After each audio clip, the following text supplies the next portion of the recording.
En la mañana del 25 de diciembre de 1946, mientras la mayoría de las familias estadounidenses desenvolvían regalos junto al árbol navideño, Conrad Hilton caminaba solo por los pasillos vacíos del Hotel Roosevelt en Nueva York. No había celebración familiar para él ese día. No había risas de niños ni brindis con champán.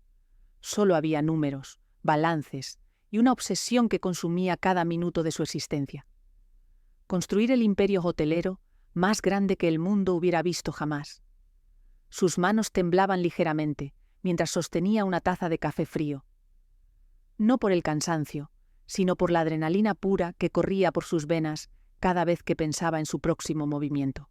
Acababa de cerrar la compra de su octavo hotel en menos de 3 años y ya estaba planeando el 9º, el 10º, el 20º.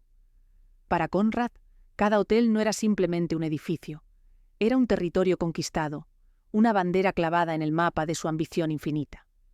Pero lo que nadie sabía, esa mañana de Navidad, era que este hombre, nacido en un pueblo polvoriento de Nuevo México, sin electricidad ni agua corriente, estaba a punto de cambiar para siempre la forma en que la humanidad viajaba, descansaba y soñaba.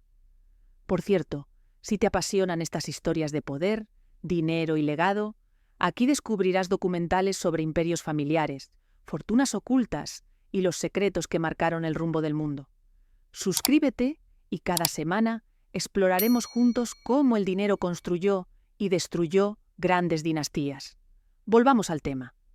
La historia del Imperio Hilton no comenzó en las grandes capitales del mundo, ni siquiera en una ciudad importante. Comenzó en San Antonio, Nuevo México, un lugar tan pequeño y olvidado que ni siquiera aparecía en la mayoría de los mapas.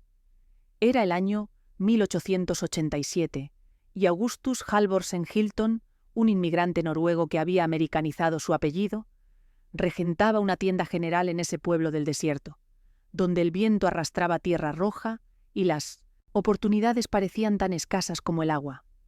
Augustus había nacido en Hilton, Ullensaker, Akershus, Noruega, en 1854. Era hijo de Halvor Nielsen Hilton, un granjero que trabajaba tierra prestada sin esperanza de poseerla jamás. La promesa de América lo había llamado en 1870, cuando apenas tenía 16 años. Llegó a Estados Unidos con $10 en el bolsillo y un inglés apenas funcional, pero con una determinación que transmitiría a su hijo y que eventualmente definiría a toda una dinastía. Augustus se había casado con Mary Genevieve Laufersweiler, hija de inmigrantes alemanes, una mujer de voluntad férrea que hablaba 4 idiomas, inglés, alemán, español y algo de francés, y poseía una inteligencia comercial que superaba a la de la mayoría de los hombres de su época. Juntos formaban una pareja peculiar pero efectiva. Él era el soñador, ella era la estratega. Él tenía ideas grandiosas que raramente funcionaban, ella tenía el pragmatismo para convertir las pocas que sí funcionaban en dinero real. Y el 25 de diciembre de 1887, en medio de una tormenta de nieve poco común para Nuevo México, Mary dio a luz a un niño que gritó con tanta fuerza que la partera dijo que ese bebé o iba a cambiar el mundo o iba a enloquecerlo. Le pusieron Conrad Nicholson Hilton. Conrad fue el segundo de 8 hijos que llegarían a la familia Hilton. Sus hermanos fueron Felice, Eva, Carl, Julian, Rosemary, August y Helen. Cada uno de ellos crecería con la sombra de Conrad sobre sus cabezas, aunque en esos primeros años nadie podría haber predicho que el segundo hijo, y no el primero, sería quien llevaría el apellido Hilton a la fama mundial. La infancia de Conrad estuvo marcada por la pobreza, pero no por la resignación. Su padre dirigía la tienda general, pero los ingresos apenas alcanzaban para alimentar a los 8 hijos que eventualmente llegarían a la familia Hilton. Mary, viendo que los márgenes del negocio familiar eran miserables, tuvo una idea brillante que cambiaría el rumbo de todos ellos: convertir su propia casa en una especie de pensión improvisada. San Antonio estaba en la ruta del ferrocarril que conectaba El Paso con Albuquerque, y los viajeros necesitaban un lugar donde dormir, así que Mary comenzó a realquilar habitaciones, a cocinar para los huéspedes, a lavar sus ropas. Conrad que entonces tenía apenas 9 años, observaba fascinado cómo su madre transformaba la hospitalidad en dinero contante y sonante. Cada mañana, Conrad y sus hermanos caminaban hasta la estación de ferrocarril, donde saludaban a los visitantes y cargaban su equipaje de regreso a la pensión familiar. Por cada maleta que cargaba, Conrad recibía una propina de 5 o 10 centavos, y aprendió rápidamente que una sonrisa amplia y un servicio entusiasta generaban propinas más grandes. Veía cómo los viajeros cansados llegaban desconfiados y se iban agradecidos, dejando monedas sobre la mesa del comedor. Fue entonces, en esa casa polvorienta de Nuevo México, donde Conrad Hilton aprendió la primera y más importante lección de su vida. La hospitalidad no era caridad, era negocio. Y si se hacía bien, era un negocio extraordinariamente rentable. Pero la vida en San Antonio era dura, más dura de lo que cualquier niño debería experimentar. Conrad trabajaba en la tienda de su padre desde antes del amanecer hasta después del anochecer. Cargaba sacos de harina que pesaban casi tanto como él. Despachaba a mineros rudos que olían a whisky y sudor. Aprendía a calcular precios y hacer cambio más rápido que un jugador de cartas profesional. Su padre, Augustus, era un hombre de principios estrictos que creía que el trabajo formaba el carácter. Y Conrad recibió esa formación sin contemplaciones. Pero también había algo más en Augustus, algo que el niño Conrad no comprendería hasta años después. Una tendencia al alcoholismo que empeoraba con cada año que pasaba, con cada sequía que arruinaba las cosechas, con cada promesa incumplida de una vida mejor. Augustus había comprado la tienda general en San Antonio con esperanzas de prosperidad, pero el pueblo era demasiado pequeño, el mercado demasiado limitado. A veces pasaban días sin que entrara un solo cliente. Durante esos días, Augustus se sentaba detrás del mostrador, con una botella de whisky, mirando por la ventana hacia un horizonte vacío, soñando con riquezas que nunca llegarían. Mary mantenía a la familia unida con mano de hierro, rezando el rosario cada noche y administrando cada centavo como si fuera el último, y probablemente lo era. Era una católica devota que asistía a misa diariamente y enseñó a sus hijos que la fe y el trabajo duro eran las únicas inversiones que nunca perdían valor. A los 15 años, Conrad ya había desarrollado una ambición feroz que asustaba incluso a su madre. No quería quedarse en San Antonio. No quería pasar el resto de su vida vendiendo azúcar y clavos a mineros y rancheros. Quería algo más grande, aunque todavía no sabía exactamente qué. Leía con voracidad cada periódico viejo que llegaba al pueblo. Devoraba historias sobre los magnates del Este, sobre Rockefeller y Carnegie, sobre hombres que habían nacido sin nada y habían construido imperios. Su padre le decía que dejara de soñar, que los hombres como ellos no estaban destinados a esas cosas, pero su madre, Mary, pensaba diferente. Una noche, después de que todos se habían ido a dormir, llamó a Conrad a la cocina y le dijo algo que él nunca olvidaría. «Hijo, Dios te dio hambre, no de comida, sino de algo más grande. No desperdicies ese hambre, aliméntala». Conrad no entendió completamente lo que ella quería decir en ese momento, pero esas palabras se grabaron en su alma como un tatuaje invisible. Su madre también le dio otro consejo que lo acompañaría toda su vida. «Reza, Connie. La oración es la mejor inversión que jamás harás». Conrad asistió al Instituto Militar Goss en Albuquerque, luego al Instituto Militar de Nuevo México en Roswell y posteriormente al Colegio de San Miguel en Santa Fe. Durante sus años escolares, destacó no por ser el mejor estudiante, sino por ser el más ambicioso. Mientras otros muchachos jugaban o perdían el tiempo, Conrad ya estaba planeando negocios, imaginando formas de hacer dinero. A los 21 años, Conrad se convirtió en socio de la tienda de su padre, compartiendo las ganancias. Pero pronto se frustró con la falta de autonomía.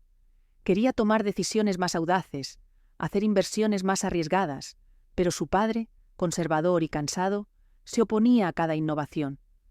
Los años siguientes fueron una mezcla caótica de pequeños negocios y fracasos espectaculares. Conrad intentó todo lo que se le ocurrió para hacer dinero.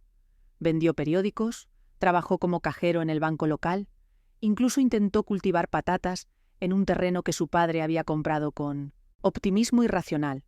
Las patatas se pudrieron. El banco lo despidió por ser demasiado agresivo con los clientes morosos. Los periódicos no generaban suficiente para pagar ni sus propios zapatos. Cada fracaso era como un puñetazo en el estómago. Pero Conrad aprendió algo crucial de cada golpe. Aprendió que el fracaso no era el final. Era simplemente información. Cada negocio fallido le enseñaba qué no hacer la próxima vez, y habría una próxima vez. Siempre la había. En 1912, cuando Nuevo México se convirtió en el estado número 47 de la Unión, Conrad, a la edad de 23 años, fue elegido para servir en la primera legislatura estatal de Nuevo México como representante republicano. Era el miembro más joven del cuerpo legislativo, y muchos cuestionaron si tenía la madurez para el cargo. Durante su tiempo en la legislatura, Conrad aprendió lecciones valiosas sobre política, negociación y naturaleza humana. Pero también se desilusionó rápidamente con la burocracia, la corrupción y los tratos turbios que observaba. Después de 2 años, decidió que la política no era para él. Había demasiada charla y muy poca acción. En 1914, Conrad ayudó a fundar el Banco Estatal de Nuevo México, en su pueblo natal, y se convirtió en su gerente, aunque era considerado demasiado joven para ser el presidente. Su objetivo era convertirse en banquero, acumular capital y eventualmente comprar bancos en ciudades más grandes. Entonces llegó 1917 y con él la Primera Guerra Mundial. Conrad, que ya tenía 29 años, fue reclutado y enviado a Francia como teniente del ejército estadounidense. Pasó 2 años en las trincheras enlodadas de Europa, viendo horrores que nunca podría describir completamente, perdiendo amigos en explosiones que borraban cuerpos enteros de la existencia.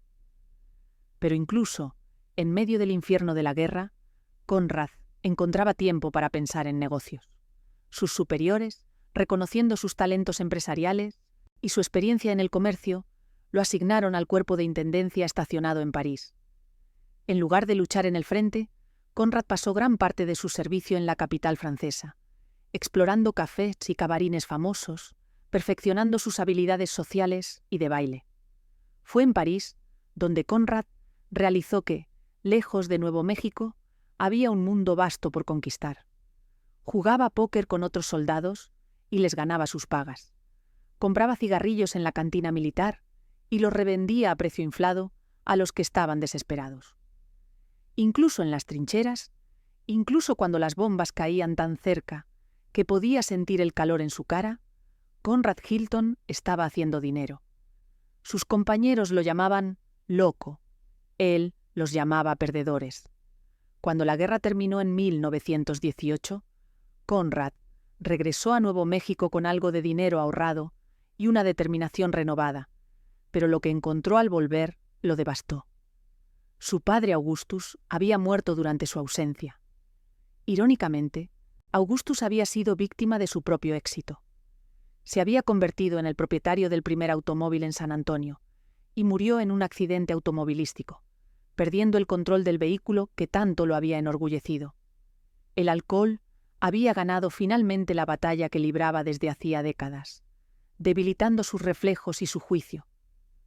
Mary estaba sola, envejecida prematuramente, manteniendo la tienda a duras penas con la ayuda de los hijos menores. Conrad sintió una mezcla de culpa y rabia. Culpa por no haber estado allí. Rabia porque su padre nunca había logrado nada significativo. Nunca había escapado de ese pueblo miserable. Nunca había sido más que un comerciante de pueblo que bebía para olvidar sus sueños rotos. Conrad juró que él sería diferente. Juró que jamás permitiría que la mediocridad lo definiera. Juró que construiría algo tan grande que nadie nunca pudiera olvidar el nombre Hilton. Pero por supuesto, jurar es fácil. Hacer es otra cosa completamente diferente. Conrad sabía que necesitaba un plan, una oportunidad real, no solo sueños grandilocuentes. Había ahorrado unos $5.011 durante la guerra, una suma respetable, pero insuficiente para cualquier negocio verdaderamente ambicioso. Durante meses evaluó opciones, pensó en comprar más tierra, consideró abrir otra tienda, incluso contempló mudarse a California, donde todo el mundo parecía estar haciéndose rico de la noche a la mañana, pero nada le parecía correcto. Nada encendía ese fuego en su vientre que Mary le había dicho que alimentara. Y entonces, en mayo de 1919, Conrad subió a un tren con destino a Cisco, Texas, con la vaga idea de comprar un banco. Había oído que un banco local estaba en venta y pensó que poseer un banco sería el primer paso sólido hacia la respetabilidad y la riqueza. El viaje en tren duró 2 días. Conrad fumó cigarrillo tras cigarrillo, mirando el paisaje árido pasar por la ventana, ensayando mentalmente la negociación que tendría con los dueños del banco. Cuando llegó a Cisco, Texas, en la tarde del 22 de mayo de 1919, lo primero que notó fue el caos. El pueblo estaba repleto de gente. Trabajadores petroleros, especuladores, prostitutas, jugadores, todos apiñados en las calles polvorientas como hormigas, en un hormiguero enloquecido. Texas estaba en pleno auge petrolero, y Cisco era uno de los epicentros de esa fiebre. Conrad fue directamente a ver al dueño del banco, pero cuando mencionó la compra, el hombre lo miró como si estuviera loco. ¿Comprar el banco, muchacho? Cambié de opinión. Este negocio vale el triple ahora con todo este petróleo. No lo vendo ni por 20 veces lo que pedía antes. Conrad sintió que el suelo se abría bajo sus pies. Había viajado 2 días para nada. Había gastado dinero en el pasaje del tren para nada. Estaba furioso, frustrado, listo para tomar el siguiente tren de vuelta a Nuevo México y rendirse de una vez por todas. Pero esa noche, mientras intentaba encontrar una habitación donde dormir antes de irse, sucedió algo que cambiaría no solo su vida, sino la historia de toda una industria. No había habitaciones disponibles, ninguna. Los hoteles de Cisco estaban tan llenos que la gente dormía en los pasillos, en las escaleras, incluso en el patio trasero, sobre colchones improvisados. Conrad fue de hotel en hotel, cada vez más desesperado, hasta que finalmente llegó al Mobley Hotel, un edificio destartalado de 40 habitaciones en el centro del pueblo. El propietario, un hombre exhausto llamado Mobley, le dijo que no tenía nada disponible, pero que si estaba dispuesto a esperar, podría alquilar una cama cuando el ocupante actual se fuera a su turno de trabajo a las 8 de la noche. Conrad, sin opciones, aceptó. Se sentó en el vestíbulo polvoriento del Mobley y observó, y lo que vio lo dejó boquiabierto. Las habitaciones del Mobley se alquilaban por turnos. Los trabajadores petroleros del turno de día dormían de 8 de la noche a 8 de la mañana. Los del turno nocturno dormían de 8 de la mañana a 8 de la noche. El propietario estaba alquilando cada habitación 2 veces al día, a 2 personas diferentes, y aún así había una fila de gente esperando para conseguir una cama. Conrad hizo un cálculo mental rápido. 40 habitaciones alquiladas 2 veces al día, a $3 por turno. Eso era $240 diarios, más de $7.000 al mes. Y el hotel era un desastre, con sábanas sucias y paredes descascaradas. Conrad sintió que su corazón se aceleraba. Esto no era solo un negocio, esto era una mina de oro. Olvidó inmediatamente el banco, olvidó Nuevo México, olvidó todo, excepto una pregunta que le quemaba en la mente. ¿Cuánto costaría comprar este hotel? Al día siguiente, Conrad buscó a Mobley y le preguntó directamente si vendería el hotel. Mobley, que estaba exhausto de trabajar 18 horas al día, 7 días a la semana, suspiró profundamente y dijo: «Hijo, me encantaría venderlo. Esto me está matando, pero necesito $50.000. Conrad sintió que el estómago se le hundía. Él tenía 5.000. Necesitaba 45.000 más. Cualquier persona razonable habría abandonado en ese momento. Pero Conrad Hilton no era razonable, era obsesivo.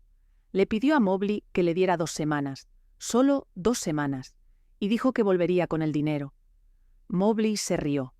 «Claro, muchacho, si consigues ese dinero en 2 semanas, este lugar es tuyo». No lo decía en serio. Nadie conseguía $45.000 en 2 semanas, pero Conrad no sabía que eso era imposible. O quizás sí lo sabía, pero simplemente no le importaba. Durante las siguientes 2 semanas, Conrad Hilton se convirtió en un hombre poseído.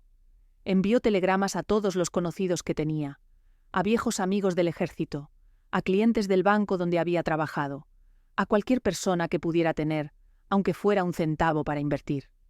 Visitó bancos locales en Cisco, en ciudades cercanas, en cualquier lugar donde pudiera conseguir una audiencia. Habló con prestamistas privados, con especuladores petroleros, con cualquiera que tuviera dinero y estuviera dispuesto a arriesgarlo. Su propuesta era simple, pero audaz. Él pondría su experiencia y sus $5.000. Ellos pondrían el resto y todos compartirían las ganancias proporcionalmente. Lo rechazaron una y otra vez. Le dijeron que estaba loco. Le dijeron que el auge petrolero no duraría. Le dijeron que los hoteles no eran un negocio sostenible. Pero Conrad no se detuvo. Seguía insistiendo, seguía modificando su propuesta, seguía buscando ese sí entre un océano de no. Finalmente, en el último día de las 2 semanas, Conrad logró reunir el dinero necesario. Convenció a un grupo de inversores locales de que pusieran $30.000. Consiguió un préstamo bancario por $10.000 más, usando como garantía prácticamente todo lo que poseía, incluida la tienda de su madre en Nuevo México. Y él mismo puso sus $5.000. El total era $45.000, exactamente lo que necesitaba. Cuando volvió a ver a Mobley con el dinero en la mano, el propietario casi se cayó de la silla. «¡Hijo de puta!», dijo Mobley con una mezcla de admiración e incredulidad. «¿Realmente lo hiciste?». Y así, el 20 de junio de 1919, Conrad Hilton se convirtió en el propietario del Mobley Hotel en Cisco, Texas. Tenía 31 años, estaba endeudado hasta el cuello y acababa de apostar todo lo que tenía en un edificio destartalado en medio de un auge petrolero que podía colapsar en cualquier momento. Pero por primera vez en su vida, Conrad sintió que estaba exactamente donde debía estar.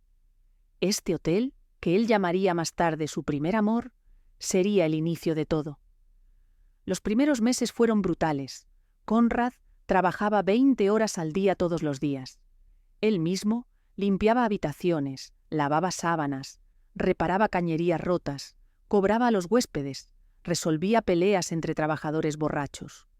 No contrató personal adicional, porque cada centavo contaba. Dormía en un catre en el cuarto de almacenamiento, comía lo que sobraba de la cocina del hotel y básicamente vivía y respiraba el Mobley. Pero funcionó. Los ingresos eran exactamente tan buenos como había calculado. En el primer mes, el hotel generó más de $7.000 en ingresos. Después de pagar gastos, salarios mínimos y el préstamo bancario, Conrad se quedaba con una ganancia neta de unos $1.000. No era una fortuna, pero era más dinero del que había ganado en cualquier otro negocio. Y lo más importante, era escalable. Si un hotel podía generar $1.000 al mes, 2 hoteles generarían 2.000, 10 hoteles generarían 10.000, 100 hoteles generarían... Conrad ni siquiera podía imaginarlo, pero quería descubrirlo. Conrad había recuperado su inversión completa en solo un año. Ese primer año, en el negocio hotelero, le enseñó lecciones que nunca olvidaría. Cada centímetro cuadrado debe generar ingresos, el servicio debe ser eficiente pero no lujoso, y siempre, siempre, mantener los costos bajo control. Sin embargo, el auge petrolero de Cisco no duraría para siempre, y Conrad lo sabía. Para el año 1920, la producción petrolera en la zona comenzó a declinar. Los trabajadores se fueron, las calles se vaciaron. El Mobley, que había estado lleno hasta el techo durante meses, de repente tenía habitaciones vacías. Los ingresos cayeron a la mitad. Conrad entró en pánico. Había invertido todo en este hotel. Había convencido a otros de que invirtieran con él, y ahora parecía que todo se desmoronaría. Pero en lugar de desesperarse, hizo algo que se convertiría en una de sus tácticas características. Duplicó la apuesta. Con el poco crédito que le quedaba, convenció a un banco de Fort Worth de prestarle dinero adicional para comprar un segundo hotel en la ciudad. Su lógica era simple. Si un hotel en un pueblo pequeño podía fallar, necesitaba diversificar. Necesitaba estar en ciudades más grandes, más estables. Fort Worth no dependía del petróleo. Fort Worth era un centro de transporte, de comercio, de negocios permanentes. Si podía establecerse allí, tendría una base sólida. Compró el Melba Hotel en Fort Worth por $60,000 en 1920, nuevamente endeudándose hasta el límite. Ahora tenía 2 hoteles, 2 préstamos enormes y una presión que habría quebrado a la mayoría de los hombres. Pero Conrad no se quebraba, se fortalecía con la presión. Estableció un sistema que usaría por el resto de su carrera: contratar gerentes locales de confianza para manejar las operaciones diarias mientras él supervisaba las finanzas y la estrategia desde arriba. Visitaba ambos hoteles regularmente, apareciendo sin previo aviso para inspeccionar cada detalle. Si encontraba una habitación sucia, despedía al encargado en el acto. Si los libros contables no cuadraban, investigaba personalmente hasta encontrar cada centavo perdido. Era un jefe despiadado, exigente hasta el punto de la crueldad, pero era efectivo. Bajo su gestión, tanto el Mobley como el Melba comenzaron a generar ganancias consistentes. Para 1922, Conrad poseía 3 hoteles. Para 1924, tenía 6. Cada adquisición seguía el mismo patrón: encontrar un hotel en dificultades, comprarlo barato, renovarlo lo justo y necesario para hacerlo rentable sin gastar demasiado, contratar personal mínimo pero eficiente y exprimir cada centavo de ganancia posible. En 1925, Conrad alcanzó un hito importante. Construyó su primer hotel desde cero. El Dallas Hilton, que abrió sus puertas en 1925, fue construido en el punto más alto del centro de Dallas. Era un edificio de 15 pisos que costó $1.750.000, una suma astronómica para la época. Este fue el primer hotel que llevaría oficialmente el nombre Hilton, aunque no en su fachada todavía. El Dallas Hilton demostró que Conrad no era solo un oportunista que compraba hoteles en dificultades, sino un visionario capaz de crear propiedades desde cero. Le siguió el Abilene Hilton en 1927, el Waco Hilton en 1928 y el El Paso Hilton en 1930. Conrad estaba construyendo un hotel nuevo cada año, cumpliendo el ambicioso plan que había anunciado públicamente. No construía hoteles lujosos, construía máquinas de hacer dinero. Sus hoteles no tenían el encanto de los grandes establecimientos de Nueva York o Chicago, pero eran limpios, funcionales y, sobre todo, rentables. Conrad desarrolló una filosofía simple que compartiría con cualquiera que escuchara. Si quieres construir un imperio, no te enamores de los edificios, enamórate de los números. Y vaya si lo hizo. Pero entonces llegó octubre de 1929 y con él el colapso más grande que el mundo moderno había visto. La Gran Depresión no fue solo una crisis económica, fue un apocalipsis financiero que borró fortunas, destruyó empresas y dejó a millones de personas sin trabajo, sin casa, sin esperanza. Los bancos quebraban por docenas cada semana, las empresas cerraban, la gente vendía sus posesiones por centavos solo para poder comer. Y Conrad Hilton, que en ese momento poseía 8 hoteles valuados en varios millones de dólares, vio cómo su imperio comenzaba a desmoronarse. Los viajeros dejaron de viajar, las habitaciones permanecían vacías, los ingresos se evaporaron. Peor aún, Conrad había comprado la mayoría de sus hoteles con dinero prestado, y los bancos ahora exigían que pagara esas deudas inmediatamente o perdería todo. Los años entre 1929 y 1933 fueron los más oscuros de la vida de Conrad. Tuvo que vender hoteles que había trabajado años para adquirir solo para pagar deudas. Tuvo que despedir a empleados que dependían de él para alimentar a sus familias.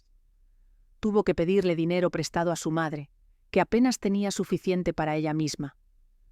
Hubo noches en las que Conrad se quedaba despierto hasta el amanecer, haciendo cálculos desesperados en pedazos de papel, buscando alguna forma, cualquier forma, de mantenerse a flote. Hubo días en los que consideró seriamente declararse en bancarrota y abandonar todo, pero cada vez que llegaba al borde del abismo, algo en su interior se negaba a saltar.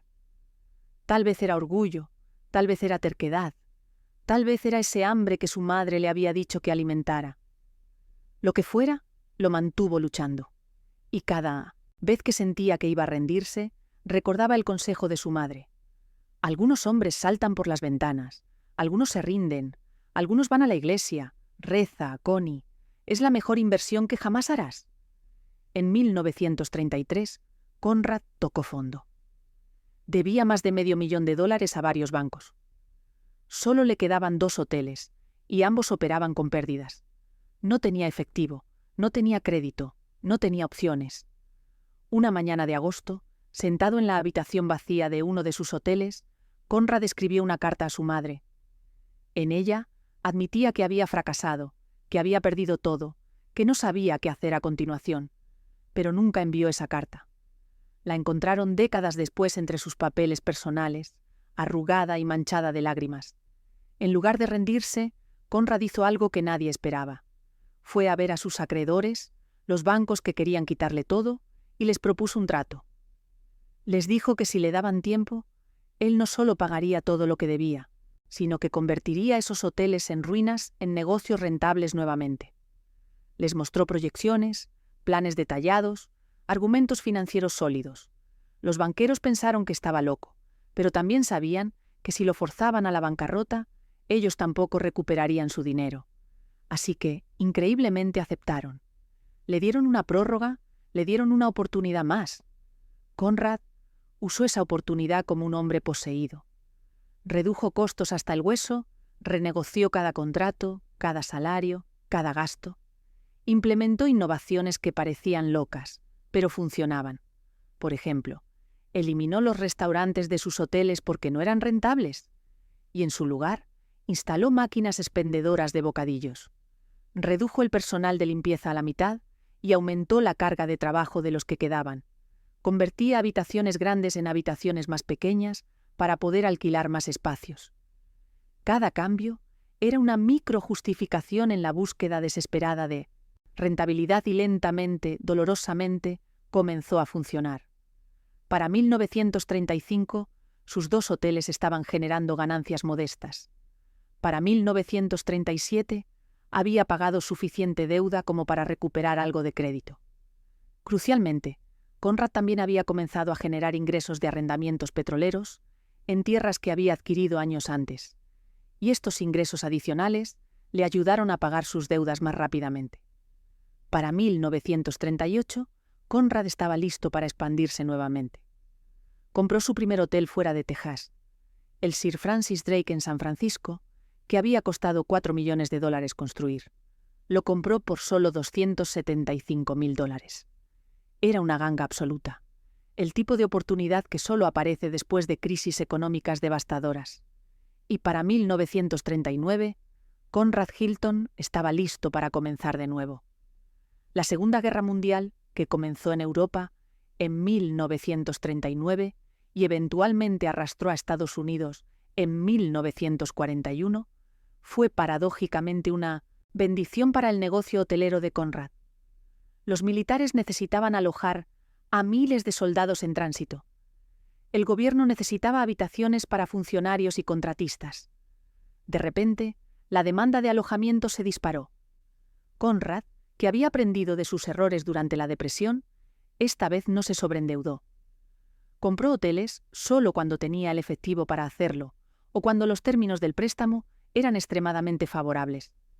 Entre 1940 y 1945 agregó 12 hoteles más a su cartera, todos en ciudades estratégicas como Dallas, Albuquerque y El Paso. Pero lo más importante, había aprendido la lección de diversificación. Ya no dependía de un solo mercado o una sola región. Tenía propiedades esparcidas por todo el suroeste, cada una contribuyendo a un flujo constante de ingresos. En 1943, el imperio de Conrad se expandió hacia el este cuando compró el Hotel Roosevelt en la ciudad de Nueva York. Este fue un momento definitorio, porque lo colocó en el mercado más competitivo y prestigioso del país. Y entonces llegó el momento que definiría su legado.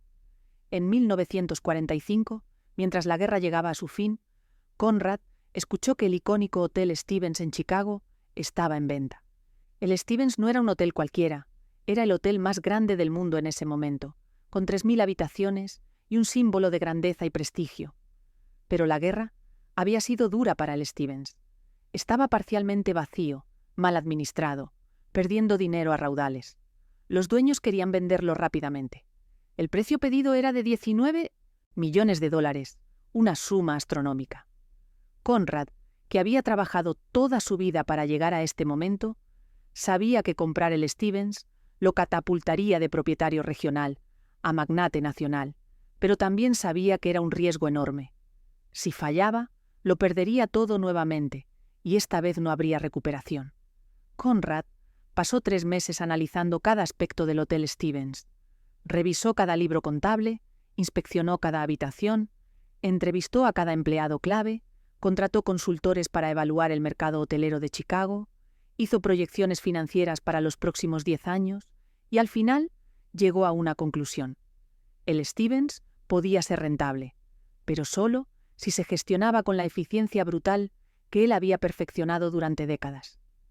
En octubre de 1945, Conrad Hilton compró el Hotel Stevens por $19 millones, la mayor parte financiada con préstamos que lo endeudaban nuevamente hasta el límite. Cuando firmó los papeles, su mano temblaba ligeramente, pero había una sonrisa en su rostro, porque sabía que acababa de dar el paso más importante de su carrera. Inmediatamente después de comprar el Stevens, Conrad lo rebautizó como Conrad Hilton Hotel, marcando la primera vez que ponía su nombre en uno de sus establecimientos. No fue vanidad, aunque eso también jugó un papel, fue estrategia. Quería que el nombre Hilton se convirtiera en sinónimo de calidad, eficiencia y hospitalidad. Quería que cuando la gente pensara en hoteles, pensara en Hilton e implementó su visión con mano de hierro. Despidió a más de la mitad del personal del Stevens, reemplazándolos con empleados más jóvenes y hambrientos, dispuestos a trabajar más por menos. Renovó las habitaciones con estándares mínimos, pero consistentes. Camas limpias, baños funcionales, servicio rápido, nada lujoso, pero nada deficiente. Y sobre todo, implementó sistemas de gestión que maximizaban cada centímetro cuadrado de espacio rentable. Convirtió salones poco utilizados en salas de conferencias que se alquilaban por hora. Transformó espacios de almacenamiento en tiendas minoristas que pagaban alquiler. Incluso el vestíbulo, tradicionalmente un espacio puramente decorativo, se convirtió en un área de generación de ingresos con kioscos y servicios pagados. Los resultados fueron espectaculares. En el primer año bajo la gestión de Conrad, el Conrad Hilton Hotel pasó de pérdidas significativas a ganancias de más de $1 millón. La noticia se extendió como reguero de pólvora en la industria hotelera. Otros propietarios comenzaron a imitar sus métodos, pero Conrad siempre estaba un paso adelante. En 1946 lanzó lo que llamó el Hilton Standard, un conjunto de prácticas y expectativas que todos sus hoteles debían cumplir. Era la primera vez que una cadena hotelera implementaba estándares verdaderamente consistentes en todas sus propiedades. No importaba si estabas en Chicago o en Cisco, un Hotel Hilton sería reconocible, predecible, confiable. Esta estandarización fue revolucionaria y se convirtió en el modelo que toda la industria hotelera adoptaría eventualmente. El 29 de mayo de 1946, Conrad formó oficialmente Hilton Hotels Corporation y 2 años después, en 1948, creó Hilton International Company para supervisar las operaciones extranjeras.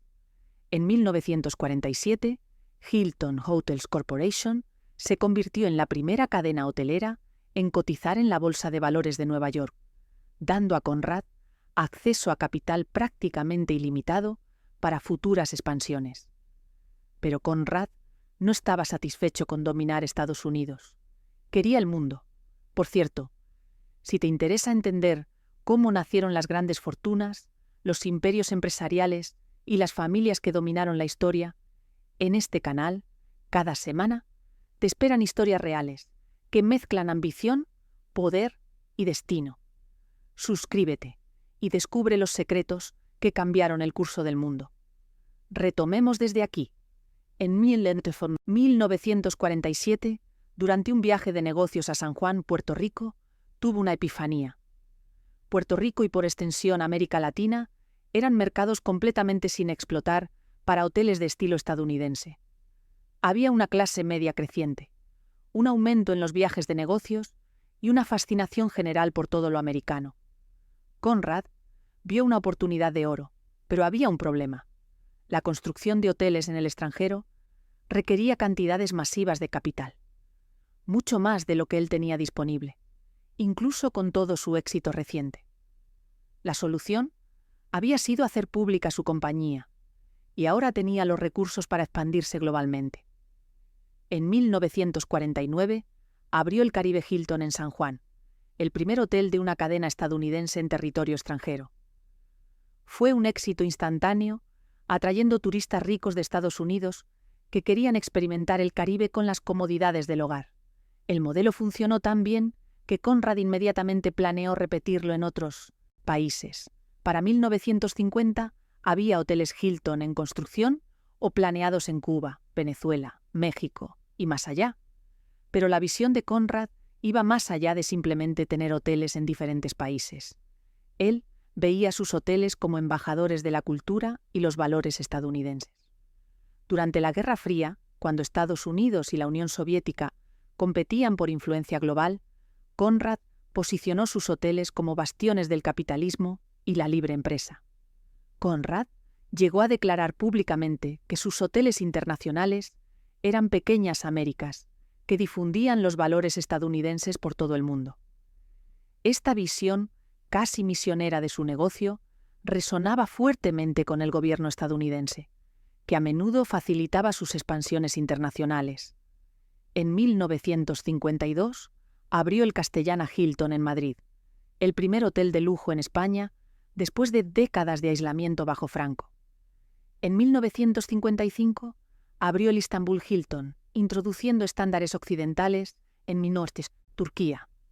Cada apertura era un evento mediático masivo, con ceremonias de inauguración a las que asistían presidentes, primeros ministros, celebridades. Conrad se había convertido en algo más que un hotelero. Se había convertido en un símbolo del sueño americano exportado al mundo. En 1954, Conrad logró lo que muchos consideraban imposible. Compró el legendario Waldorf Astoria en Nueva York. El Waldorf no era solo un hotel, era una institución cultural, un lugar donde se hospedaban reyes, presidentes, estrellas de cine. Era el pináculo de la elegancia y el lujo. Y Conrad Hilton, el hijo de un tendero de Nuevo México, ahora lo poseía. Pagó $3 millones por el edificio, aunque el trato era complejo. Conrad adquirió el arrendamiento a largo plazo del hotel, no el edificio en sí, pero con la condición de que debía honrar ciertos contratos existentes y mantener el carácter del hotel. Conrad aceptó, pero inmediatamente comenzó a implementar sus métodos. Optimizó la ocupación, redujo desperdicios y aumentó las tarifas para reflejar el verdadero valor del lugar. El Waldorf Astoria bajo Hilton se convirtió en el hotel más rentable de Nueva York sin sacrificar su reputación de excelencia.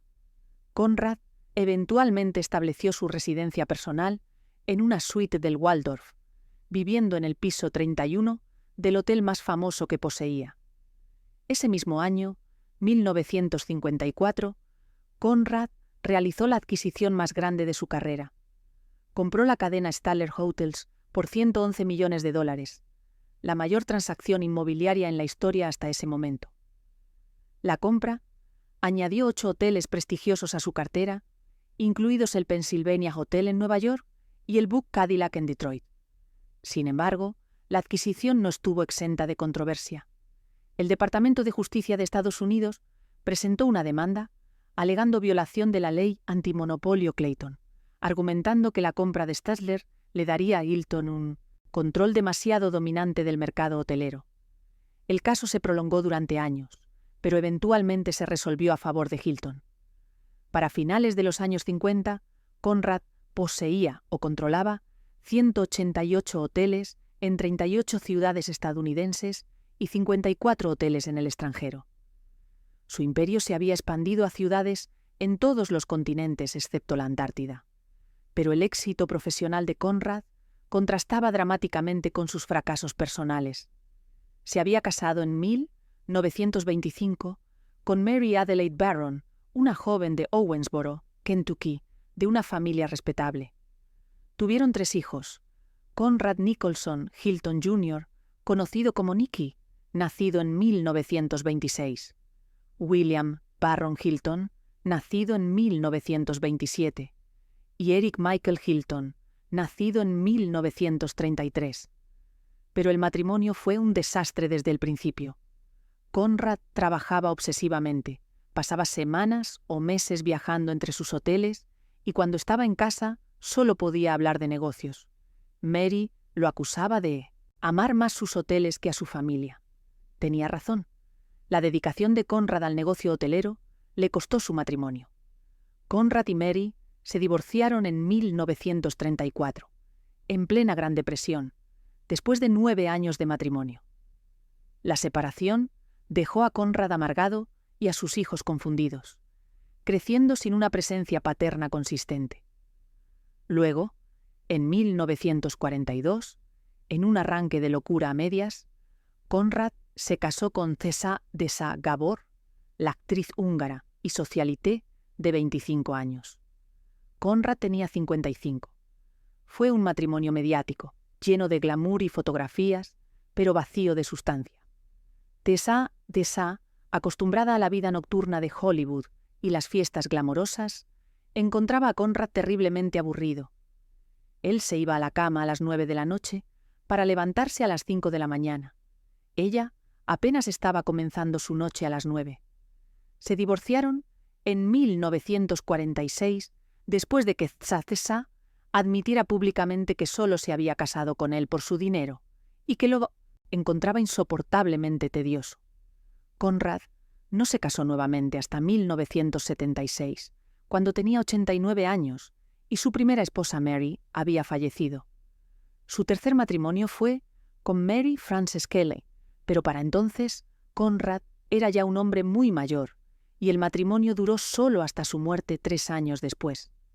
Sus hijos crecieron con la sombra de un padre legendario pero ausente.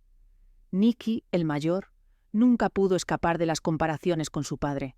Era guapo, carismático, pero carecía de la disciplina y el enfoque feroz de Conrad. En 1950, Nicky se casó con la actriz Elizabeth Taylor, en lo que fue proclamado como la boda del año. Elizabeth tenía solo 18 años y estaba en el apogeo de su belleza y fama. Pero el matrimonio fue un desastre que terminó en solo 8 meses. Nicky había caído en el alcoholismo y se volvió abusivo. Elizabeth más tarde diría que Nicky la golpeaba cuando bebía, que era violento y cruel. El divorcio fue escandaloso y públicamente humillante para la familia Hilton. Conrad estaba mortificado. Nicky intentó reconstruir su vida. Se casó nuevamente en 1958 con Patricia McClintock, heredera de una empresa petrolera de Oklahoma. Tuvieron 2 hijos, Conrad Nicholson Hilton III y Michael Otis Hilton, pero Nicky nunca pudo escapar de sus demonios. Murió en 1969, a los 42 años, de un ataque cardíaco masivo, causado en gran parte por años de abuso de alcohol y drogas. Conrad vio a su hijo destruirse lentamente, incapaz de manejar la presión de ser el hijo de Conrad Hilton, incapaz de encontrar su propio camino fuera de la sombra de su padre. La muerte de Nicky devastó a Conrad de una manera que pocas cosas lo habían hecho. Por primera vez en su vida, todo el dinero y el éxito del mundo no pudieron solucionar el problema. Barron, el segundo hijo, era muy diferente. Nacido en Dallas el 23 de octubre de 1927, Barron fue el hijo del medio, a menudo ignorado entre el carismático Nicky y el bebé Eric. Sus padres se divorciaron cuando tenía apenas 7 años, y recordaría más tarde en una entrevista con la revista People en 1981 que tuvo una juventud malgastada, siendo expulsado de 4 o 5 escuelas. Pero Barron era más pragmático y disciplinado que Nicky, Durante la Segunda Guerra Mundial, sirvió en la Marina de Estados Unidos como fotógrafo. Después de la guerra, en lugar de unirse inmediatamente al negocio familiar, Barron demostró su espíritu empresarial independiente, adquiriendo una distribuidora en el área de Los Ángeles, DeVita Packed Citrus Products, un negocio de zumo de naranja. También se involucró en diversos emprendimientos, invirtiendo en Air Finance Corporation, la compañía de tarjetas de crédito Carte Blanche, y hace 50 años fundó los Chargers de la Liga Americana de Fútbol.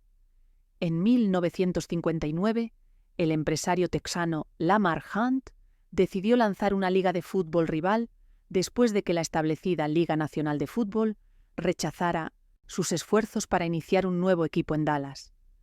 Hunt quería incluir un equipo en Los Ángeles para la nueva Liga Americana de Fútbol, y su amigo, el extenista Gene Mako, sugirió a Barron, quien se convirtió en el propietario del equipo. Barron fundó los Los Angeles Chargers en 1960. Después de una temporada, trasladó el equipo a San Diego, donde bajo su propiedad, los Chargers ganaron 5 títulos de división y un campeonato de la AFL. La pasión de Barron por el deporte y su visión empresarial lo convirtieron en una figura importante en el mundo deportivo, además de la hotelería. Finalmente, en 1954, Barron se unió a Hilton Hotels Corporation como vicepresidente, trabajando estrechamente con su padre. Durante los siguientes 12 años, aprendió cada aspecto del negocio, desde las finanzas hasta las operaciones hasta el marketing.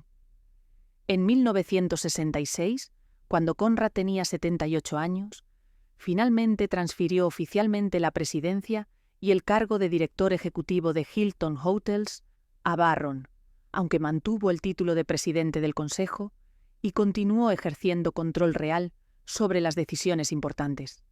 Barron, que había pasado décadas preparándose para este momento, finalmente tenía la oportunidad de demostrar su valía, y lo hizo.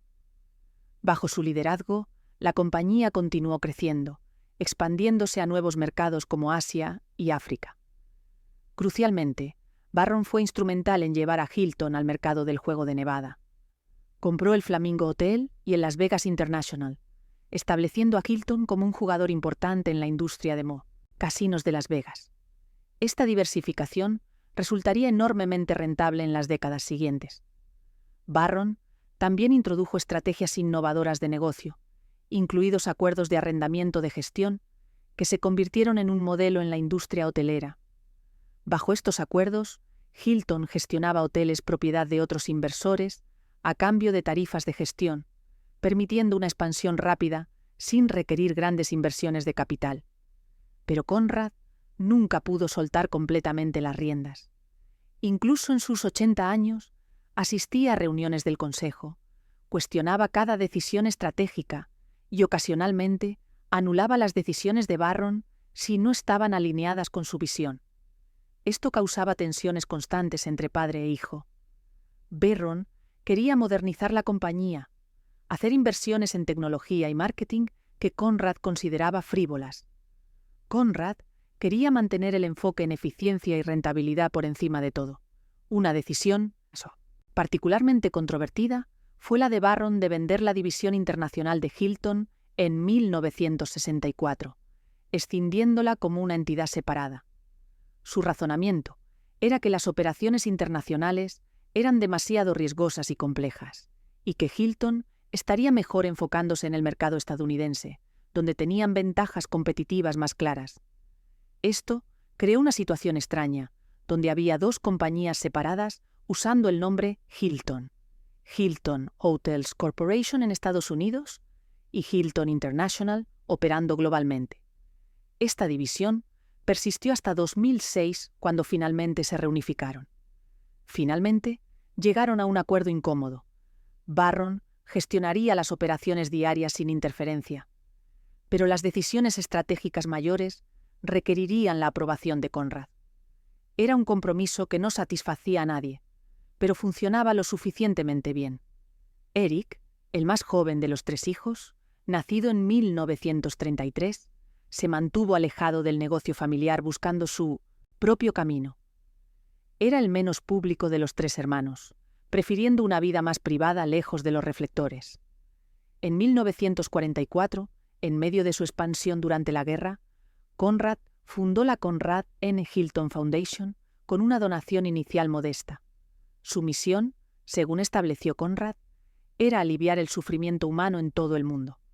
Hasta la muerte de Conrad en 1979, la fundación había otorgado un total de solo $7.600.000 en subvenciones desde su creación, focalizándose principalmente en causas católicas, especialmente el trabajo de las hermanas católicas. Conrad amaba a sus hijos a su manera, pero su manera era distante, crítica, enfocada en los logros más que en las emociones. Era el tipo de padre que te felicitaba por tus éxitos, pero nunca te abrazaba. Sus hijos ansiaban su aprobación, pero raramente la recibían sin condiciones. En 1979, a la edad de 91 años, Conrad Hilton finalmente se retiró completamente de la gestión activa de la compañía. Su salud se estaba deteriorando rápidamente. Había tenido varios ataques cardíacos más. Sufría de diabetes avanzada y su movilidad era limitada. Pasaba la mayoría de sus días en su suite del Waldorf Astoria, rodeado de recuerdos de una vida extraordinaria. Fotografías de inauguraciones de hoteles en docenas de países, cartas de agradecimiento de presidentes y primeros ministros, recortes de periódicos que documentaban su ascenso de la pobreza a la riqueza inimaginable. Pero también había soledad. Sus 3 matrimonios habían terminado en divorcio. Sus relaciones con sus hijos eran complicadas en el mejor de los casos. No tenía amigos cercanos, solo asociados de negocios. Había dedicado toda su vida a construir un imperio, y en el proceso había sacrificado casi todo lo demás. Conrad continuó asistiendo a misa diariamente, hasta que su salud ya no se lo permitió. Mantenía una copia de la Biblia de Gedeón en cada habitación de Hotel Hilton, junto a su autobiografía Be My Guest, publicada en 1957. La fe que su madre le había inculcado nunca lo abandonó. El 3 de enero de 1979, Conrad Hilton murió de causas naturales en su suite del Waldorf Astoria. Tenía 91 años. Su funeral fue un evento masivo con miles de asistentes que incluían líderes empresariales, políticos y celebridades de todo el mundo. Pero tal vez el tributo más significativo vino de los empleados comunes de sus hoteles: camareras, recepcionistas, conserjes, personas que habían trabajado en sus propiedades durante décadas. Muchos compartieron historias de cómo Conrad, incluso siendo multimillonario, recordaba sus nombres, preguntaba por sus familias y ocasionalmente les daba bonos personales cuando hacían un trabajo excepcional. Era un hombre complejo, a veces despiadado en los negocios, pero sorprendentemente generoso en los momentos pequeños y personales. El testamento de Conrad causó revuelo cuando se hizo público. Dejó la mayor parte de su fortuna, valuada en más de $500 millones en ese momento, a la Fundación Conrad N. Hilton. El patrimonio de Conrad incluía principalmente acciones de Hilton Hotels, valuadas en aproximadamente $160 millones al momento de su muerte. Solo dejó herencias modestas a sus hijos y nietos. Conrad dejó $10.000 a cada uno de sus hermanos sobrevivientes y $50.000 a cada uno de sus hijos. Para sus nietos, incluyendo a Paris Hilton, quien entonces era una niña pequeña, dejó sumas aún más modestas. Esta decisión generó resentimiento considerable dentro de la familia. Barron, quien había trabajado décadas en la compañía y quien sentía que merecía una porción mayor del patrimonio de su padre, quedó particularmente decepcionado. En su testamento, Conrad escribió instrucciones específicas para la fundación. Estén siempre vigilantes por la oportunidad de proteger a los niños pequeños con el paraguas de su caridad. Sean generosos con sus escuelas, sus hospitales y sus lugares de culto. Porque así como deben soportar las cargas de nuestros errores, así son ellos en su inocencia los depositarios de nuestras esperanzas para el progreso ascendente de la humanidad. Conrad creía firmemente que las grandes fortunas corrompían a las generaciones futuras y que era mejor dejar el dinero a causas que realmente podían hacer una diferencia en el mundo. Era una filosofía noble, aunque sus hijos no la compartían. Barron no aceptó pasivamente la decisión de su padre. Impugnó el testamento, argumentando que su padre había prometido dejar las acciones de Hilton Hotels a él y a sus hermanos. Después de años de litigio, en 1988, Barron llegó a un acuerdo con la fundación. Bajo el acuerdo negociado, las partes acordaron dividir los activos.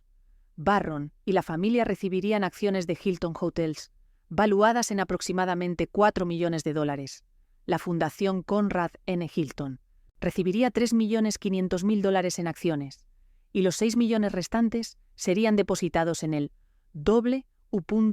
Barron Hilton Charitable Remainder Unit Trust, un fideicomiso que proporcionaría ingresos a Barron durante su vida y luego iría a la fundación después de su muerte.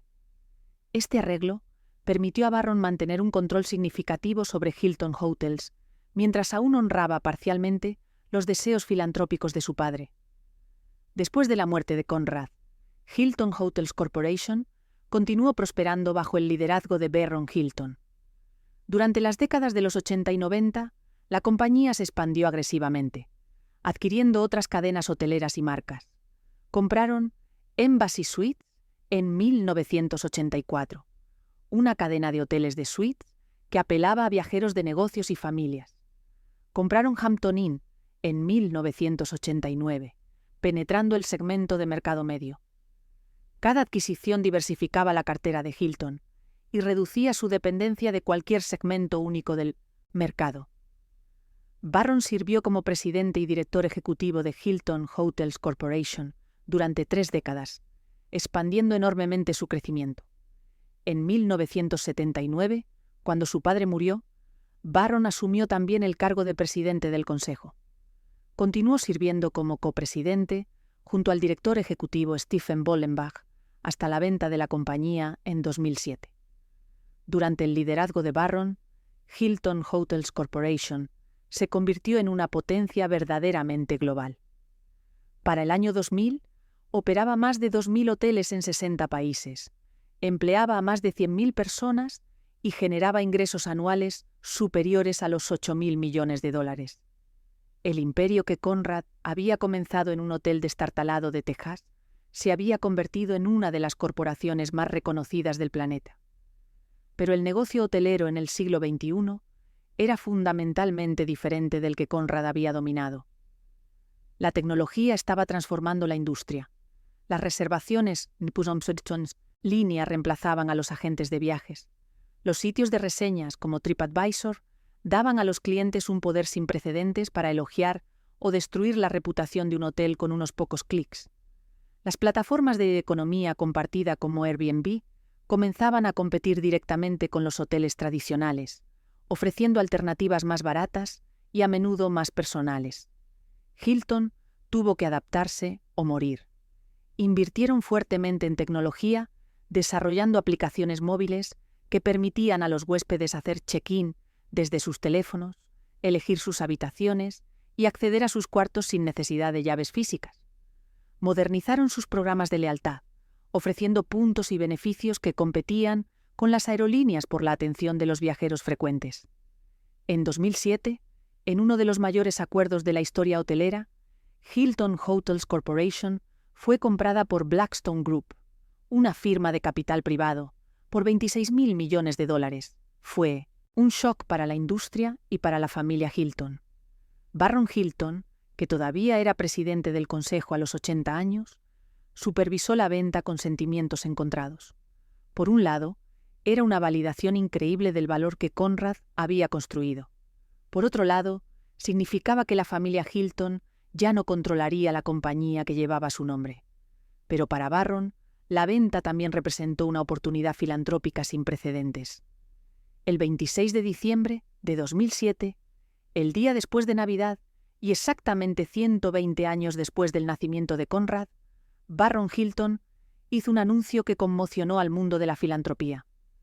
Anunció que estaba contribuyendo aproximadamente $1.200 millones de las ganancias de la venta de Hilton Hotels Corporation y Harrah's Entertainment a un fideicomiso de remanente caritativo que eventualmente beneficiaría a la Fundación Conrad N. Hilton. Además, Barron indicó que era su intención seguir los pasos de su padre contribuyendo el 97% de todo su patrimonio neto, estimado entonces en $2.300 millones, a la fundación al momento de su fallecimiento. Esta decisión esencialmente desheredaba a sus nietos de la fortuna familiar, incluidas Paris y Nicky Hilton, quienes para entonces eran celebridades famosas por derecho propio. Hablando por la familia y por la fundación, todos estamos extremadamente orgullosos y agradecidos por este compromiso extraordinario, dijo Stephen Im Hilton, hijo de Barron, presidente y director ejecutivo de la fundación. Trabajar para aliviar el sufrimiento humano en todo el mundo, independientemente de la raza, religión o geografía, es el mandato de la fundación establecido por mi abuelo, Conrad Hilton, y ahora reforzado por mi padre, Barron Hilton. Según fuentes cercanas a la familia, Barron estaba profundamente avergonzado por la persona pública de su nieta Paris Hilton, cuyas travesuras de 1900, celebridad y escándalos habían manchado el nombre Hilton. La decisión de Barron de donar su fortuna a la caridad, en lugar de a sus descendientes, fue vista por muchos como un rechazo directo del estilo de vida de Paris. Blackstone planeaba llevar a Hilton a nuevas alturas, expandiendo agresivamente en mercados emergentes como China e India, invirtiendo en renovaciones masivas de propiedades existentes y lanzando nuevas marcas que apelaban a diferentes segmentos demográficos. Sin embargo, el timing no pudo ser peor. Apenas un año después de la compra, en 2008, el mundo fue golpeado por la peor crisis financiera desde la Gran Depresión.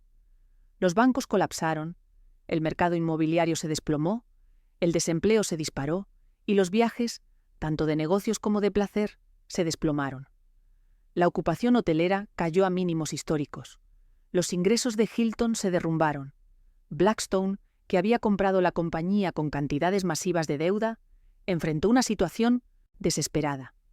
Hubo rumores de que Hilton podría declararse en bancarrota. Algunos analistas predijeron que la marca Hilton, después de casi un siglo, podría desaparecer completamente, pero de alguna manera, contra todas las probabilidades, Hilton sobrevivió. Blackstone inyectó capital adicional, renegociaron deudas con los bancos, cerraron hoteles no rentables y se enfocaron en sus propiedades estrella. Y lentamente, dolorosamente, a medida que la economía global se recuperaba, Hilton también se recuperó. En 2013, Blackstone llevó a Hilton nuevamente a la bolsa de valores en una de las mayores ofertas públicas iniciales de la historia, valuando la compañía en más de $20.000 millones. La recuperación fue completa. Hilton no solo había sobrevivido a la crisis financiera, había salido más fuerte, más diversificada, más adaptada al mundo moderno. Para 2015, Blackstone había vendido sus últimas acciones de Hilton, obteniendo una ganancia masiva en lo que se consideró una de las inversiones más exitosas en la historia del capital privado. Blackstone había multiplicado su inversión inicial varias veces, demostrando que incluso después de casi un siglo, el imperio Hilton seguía siendo increíblemente valioso. Y Hilton continuó expandiéndose. Lanzaron nuevas marcas como True by Hilton, hoteles económicos diseñados para millennials. Expandieron agresivamente en Asia, donde una clase media creciente estaba viajando como nunca antes. Antes de terminar, recuerda que creamos este canal con un propósito: rescatar las historias que revelan cómo el dinero y la ambición dieron forma a nuestra historia, porque entender las grandes fortunas es entender el poder, la humanidad y sus sombras. Suscríbete y forma parte de esta comunidad que ama descubrir los secretos del pasado. A continuación seguimos.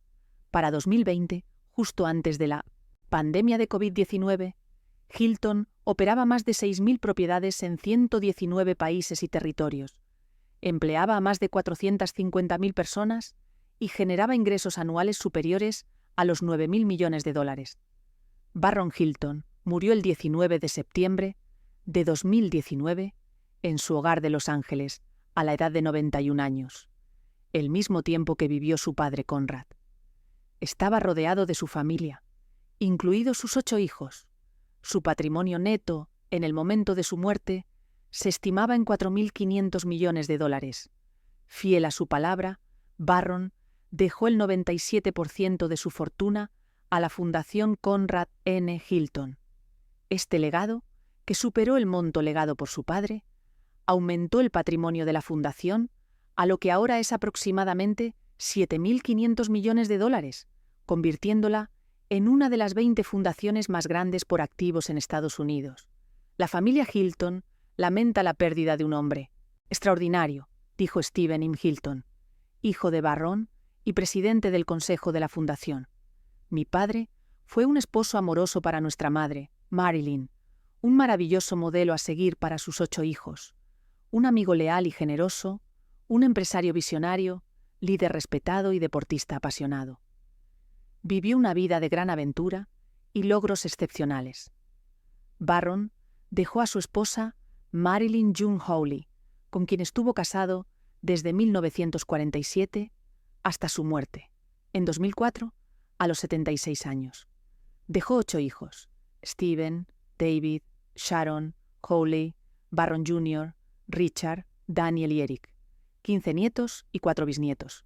Y entonces llegó marzo de 2020, y con él la pandemia de COVID-19. Fue un golpe devastador para toda la industria hotelera, pero especialmente para las grandes cadenas como Hilton. Los gobiernos cerraron fronteras, las aerolíneas cancelaron vuelos, los viajes se detuvieron casi por completo.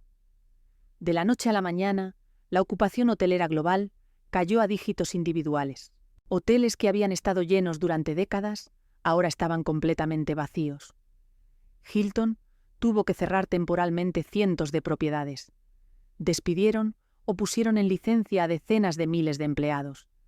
El precio de las acciones se desplomó.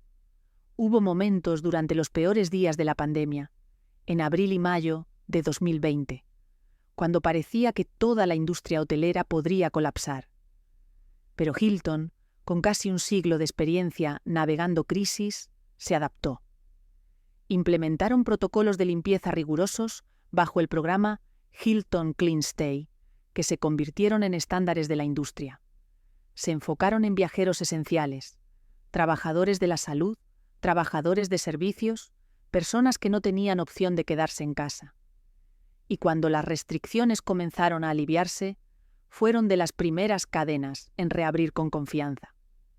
La recuperación fue sorprendentemente rápida. Para mediados de 2021, la ocupación hotelera había rebotado significativamente, impulsada por lo que los analistas llamaron venganza del turismo, personas que habían estado encerradas durante meses y estaban desesperadas por viajar sin importar el costo. Hilton se benefició enormemente de esta tendencia. Sus hoteles de resort en lugares como el Caribe y Hawái estaban completamente llenos, a menudo con tarifas más altas que antes de la pandemia. Sus hoteles urbanos tardaron más en recuperarse, pero eventualmente también rebotaron a medida que las empresas reanudaban los viajes de negocios. Para 2022, Hilton había superado sus números prepandemia en la mayoría de las métricas. El precio de sus acciones alcanzó máximos históricos. La compañía anunció planes para agregar 1.500 hoteles adicionales en los próximos años, la mayoría en mercados de alto crecimiento como China, India y el Medio Oriente. Hoy, en 2025, Hilton es mucho más que una cadena hotelera. Es un gigante de la hospitalidad global, con 18 marcas distintas que van desde hoteles de lujo ultra premium, como Waldorf Astoria y Conrad, hasta opciones económicas como True y Home 2 Suites. Opera prácticamente en todos los países importantes del mundo. Su programa de lealtad, Hilton Honors, tiene más de 160 millones de miembros, uno de los programas de lealtad más grandes en cualquier industria. Emplean directa e indirectamente a más de 500.000 de personas.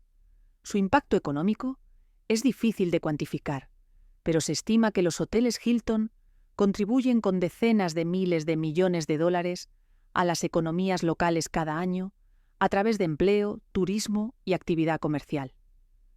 La compañía que Conrad Hilton comenzó con $5.011 y un sueño ahora vale más de $40.000 millones. Pero más allá de los números, el verdadero legado de Conrad Hilton es cómo transformó completamente la industria hotelera. Antes de él, los hoteles eran negocios locales, únicos, inconsistentes. Después de él, la idea de una cadena hotelera con estándares consistentes se convirtió en la norma.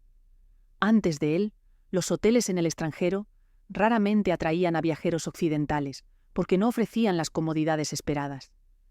Después de él, puedes quedarte en un Hilton en Tokio, Dubái o París y sentirte relativamente en casa. Antes de él, la gestión hotelera era más un arte que una ciencia. Después de él, se convirtió en una disciplina empresarial rigurosa, con métricas, eficiencias y optimizaciones constantes. Prácticamente todas las grandes cadenas hoteleras del mundo, desde Marriott hasta Hyatt hasta Accor, siguen el modelo básico que Conrad estableció: comprar o construir propiedades, estandarizar las operaciones, crear una marca reconocible, escalar agresivamente. La familia Hilton continúa estando involucrada con la compañía de varias maneras, aunque ya no controla las operaciones. Los miembros más jóvenes de la familia Hilton, como Paris Hilton y Nicky Hilton Rothschild, son famosos por razones completamente diferentes, como celebridades, influencers y empresarias en industrias que nada tienen que ver con hoteles.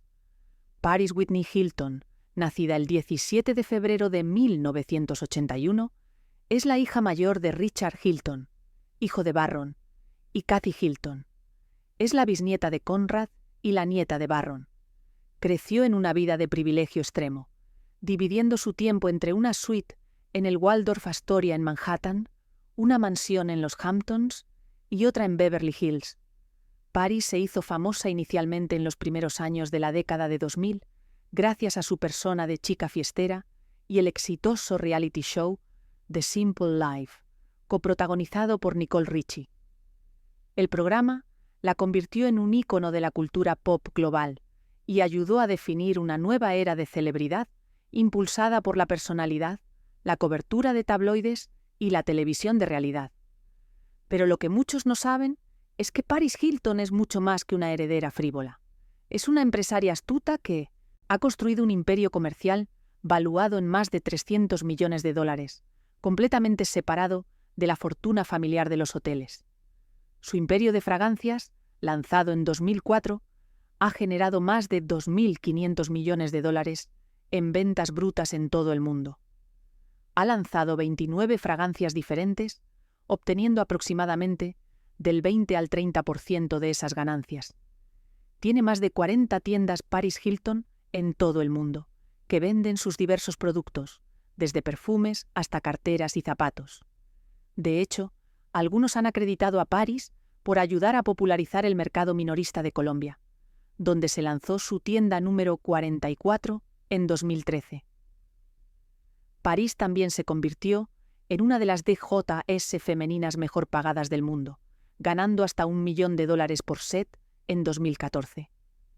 Ha publicado varios libros de gran venta, incluidos Confessions of an Heiress y Your Heiress Diary. En 2020, estrenó un documental en YouTube titulado This is Paris, que reveló detalles oscuros sobre su infancia, incluido el abuso que sufrió en la escuela Provo Canyon School for Emotionally Troubled Youth, donde fue enviada a los 16 años. El documental cambió la percepción pública de Paris, mostrándola no como la rubia tonta que había interpretado durante años, sino como una mujer inteligente, calculadora y profundamente traumatizada que había construido una persona pública como mecanismo de defensa. En 2021, Paris cofundó junto al ejecutivo de medios Bruce Gersh la compañía 11 Media, con la ambición de convertirse en el próximo Disney. La compañía produce contenido original, gestiona podcasts, crea campañas de marketing y maneja todos los productos de consumo bajo la marca Paris Hilton. Paris se casó con el capitalista de riesgo Carter Reum en noviembre de 2021. En enero de 2023 anunciaron el nacimiento de su hijo, que nació a través de subrogación. dieron la bienvenida a una hija a través de subrogación en noviembre de 2023. En junio de 2025, Paris y Carter compraron la antigua propiedad de Mark Wahlberg en Beverly Park por $63 millones, una mansión de 30.000 metros cuadrados con 12 habitaciones, 20 baños, un campo de golf de 5 hoyos y una pista de skate. Paris Hilton es a menudo creditada como la influencer original, construyendo un imperio basado en su marca personal años antes de que existieran Instagram, TikTok o Snapchat. Fue una de las primeras celebridades en aprovechar exitosamente su atractivo, éxito televisivo y fama para expandir su marca en diferentes plataformas. Irónicamente, probablemente más personas conocen a Paris Hilton que a Conrad Hilton, a pesar de que uno construyó un imperio hotelero global y el otro simplemente nació en la familia correcta. Aunque Paris ciertamente ha construido su propio imperio impresionante, completamente separado de los hoteles. Su hermana menor, Nicolai Olivia, Nikki Hilton Rothschild, nacida el 5 de octubre de 1983, siguió un camino diferente. Más reservada que su hermana, Nikki se ha centrado en la moda y el diseño, lanzando su propia línea de ropa y carteras. En 2015, Nikki se casó con James Rothschild, miembro de la famosa familia bancaria Rothschild, uniendo dos de los apellidos más reconocidos en negocios y finanzas. Tienen 3 hijos juntos. Barron Hilton, segundo, hijo de Richard y Kathy, nieto de Barron y bisnieto de Conrad, también ha seguido una carrera empresarial, aunque más privada. Ha invertido en turismo sostenible y ha apoyado activamente numerosas organizaciones benéficas enfocadas en el desarrollo juvenil y la educación. Conrad Hughes Hilton, hijo más joven de Richard y Kathy, ha tenido una vida más problemática, enfrentando problemas legales y de adicción que recuerdan los problemas de su bisabuelo Nicky. ¿Pero qué habría pensado Conrad de todo esto? Es difícil saberlo. Era un hombre de contradicciones, profundamente religioso, asistía a misa diariamente, pero también era despiadado en los negocios, dispuesto a destruir competidores y despedir empleados sin pestañear. Proclamaba amar a su familia, pero pasaba más tiempo con sus hoteles que con sus hijos. Donó cientos de millones a causas benéficas, pero pagaba salarios mínimos a sus trabajadores. Era generoso con los extraños, pero tacaño con los cercanos. Era visionario, pero también cruel. Era un genio empresarial, pero un fracaso como esposo y padre. Tal vez eso es lo que hace su historia tan fascinante. No era un héroe perfecto, ni un villano despreciable. Era simplemente un hombre con un hambre insaciable que lo llevó a las alturas más grandes y a los abismos más profundos. El imperio Hilton hoy es tan vasto que resulta casi imposible de comprender completamente. Imagina esto. En cualquier momento dado, hay aproximadamente 1 millón de personas durmiendo en una habitación de Hotel Hilton en algún lugar del mundo. 1 millón de personas distribuidas desde Singapur hasta Sydney, desde Londres hasta Los Ángeles. Cada una de esas personas está experimentando, aunque no lo sepa, el legado de un hombre que nació en un pueblo sin electricidad y murió siendo uno de los empresarios más exitosos de la historia. Cada cama limpia, cada habitación climatizada, cada proceso eficiente, cada experiencia estandarizada, todo se remonta a las ideas que Conrad Hilton implementó hace casi un siglo. Es un legado que literalmente toca millones de vidas cada día, de maneras que la mayoría nunca considerará. Y quizás esa es la ironía final de Conrad Hilton. Pasó toda su vida construyendo un imperio que llevaría su nombre a través de las generaciones, asegurándose de que nunca sería olvidado. Y logró exactamente eso, pero en el proceso sacrificó casi todo lo demás. Sus matrimonios, sus relaciones con sus hijos, su salud, su felicidad personal. Al final de su vida, rodeado de lujo en el Waldorf Astoria, era un hombre profundamente solitario.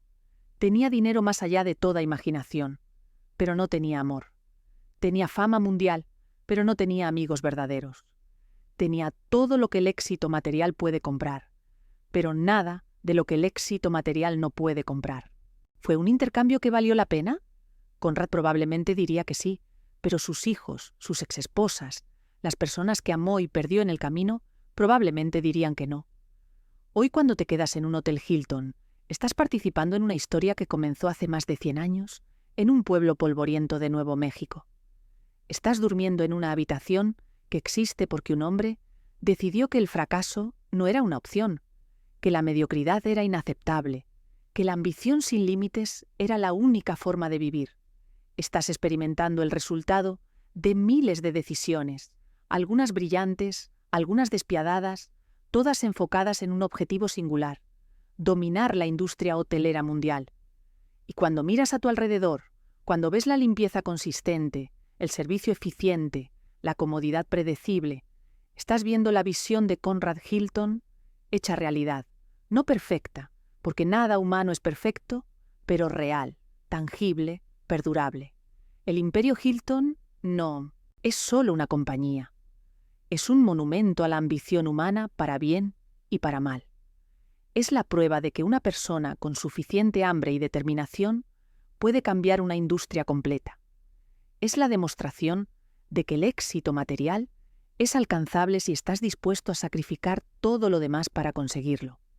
Y es un recordatorio de que cada imperio, sin importar cuán grande sea, comienza con una sola decisión: la decisión de no aceptar tu situación actual, de no resignarte a lo que tienes, de perseguir algo más grande, incluso cuando todos te dicen que es imposible. Conrad Hilton tomó esa decisión en una mañana de Navidad de 1946, caminando solo por los pasillos vacíos de un hotel, soñando con conquistar el mundo. Y vaya que lo hizo, pero quizás la pregunta que deberíamos hacer no es si Conrad Hilton tuvo éxito, porque obviamente lo tuvo, sino qué podemos aprender de su historia. Y la lección, creo, es compleja. Por un lado, su vida demuestra que los límites autoimpuestos son a menudo las únicas barreras reales entre nosotros y nuestros sueños. Conrad nació sin ventajas, en un lugar sin oportunidades, en una época sin garantías, y aún así se negó a aceptar esas limitaciones. Se negó a ser definido por su código postal, por su cuenta bancaria, por las expectativas de los demás. Esa negativa a aceptar límites es inspiradora y poderosa. Por otro lado, su vida también demuestra que el éxito sin equilibrio es una victoria vacía. Conrad ganó el mundo, pero perdió su alma en el proceso. Construyó un imperio, pero destruyó su familia. Alcanzó alturas inimaginables, pero murió solo y amargado. Esa es una lección igualmente importante, aunque mucho menos celebrada. Entonces, ¿cuál es el veredicto final sobre Conrad Hilton y su imperio? Tal vez no hay uno, tal vez su historia es simplemente un espejo, en el que vemos reflejadas nuestras propias ambiciones, nuestros propios miedos, nuestras propias decisiones sobre qué estamos dispuestos a sacrificar por nuestros sueños. Algunos verán en Conrad un héroe, un visionario que contra todas las probabilidades construyó algo extraordinario. Otros verán a un hombre obsesionado que sacrificó demasiado en el altar de la ambición. Ambas interpretaciones son válidas. Ambas son ciertas, porque Conrad Hilton, como todos nosotros, no era ni completamente bueno ni completamente malo. Era humano, con todas las contradicciones gloriosamente complicadas que eso implica. Y su imperio, el vasto conglomerado global que lleva su nombre, continúa creciendo, evolucionando, adaptándose a un mundo que habría sido inimaginable para el joven Conrad, que vendía patatas podridas en Nuevo México. Hay hoteles Hilton que operan con inteligencia artificial, con habitaciones controladas por voz, con experiencias hiperpersonalizadas basadas en datos. Hay hoteles Hilton que son completamente ecológicos, diseñados para minimizar el impacto ambiental. Hay hoteles Hilton que apuntan a millennials y generación Z, con espacios de trabajo colaborativo y eventos sociales integrados. El mundo ha cambiado dramáticamente desde que Conrad compró su primer hotel hace más de 100 años. Pero la esencia de su visión, la idea de que la hospitalidad puede ser estandarizada, escalada y transformada en un negocio global masivo, esa idea permanece en el corazón de todo lo que Hilton hace hoy. Y tal vez, al final, lo que realmente significa construir un imperio, no solo crear algo grande en tu propia vida, sino crear algo que sobreviva a ti, que continúe creciendo y evolucionando mucho después de que te hayas ido, que impacte a generaciones que nunca conociste y que nunca te conocerán. Conrad Hilton logró exactamente eso. Su nombre está grabado en miles de edificios alrededor del mundo. Su visión moldea la experiencia de millones de viajeros cada día. Su legado, para bien o para mal, es permanente. Y eso, en última instancia, es lo que distingue a un verdadero constructor de imperios de simplemente un hombre rico. La permanencia, el impacto duradero, la capacidad de cambiar el mundo de maneras que persisten décadas después de tu muerte. Conrad Hilton cambió el mundo. De eso no hay duda. ¿Y lo cambió para mejor o para peor? Bueno, eso lo dejaremos para que cada quien decida por sí mismo. Pero lo que es indiscutible es que la historia de Conrad Hilton, de Barron Hilton, de Paris Hilton y de toda la familia Hilton es una historia fundamentalmente estadounidense. Una historia de inmigrantes que llegaron sin nada, de ambición que no conoce límites, de éxito que viene con un precio, de riqueza que se construye y se pierde y se reconstruye, de generaciones que luchan con el peso de un nombre legendario, de filantropía que intenta redimir los excesos del capitalismo. Es una historia de hoteles, sí, pero también es una historia sobre Estados Unidos mismo, sus promesas, sus contradicciones, sus triunfos y sus tragedias.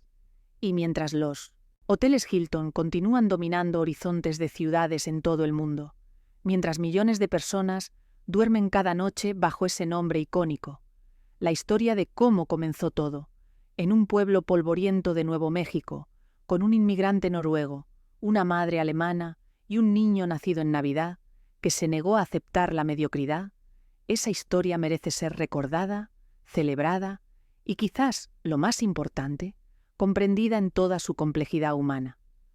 Porque al final, el Imperio Hilton no es solo una historia de éxito empresarial, es una historia sobre qué significa soñar, qué cuesta alcanzar esos sueños y qué queda cuando todo está dicho y hecho.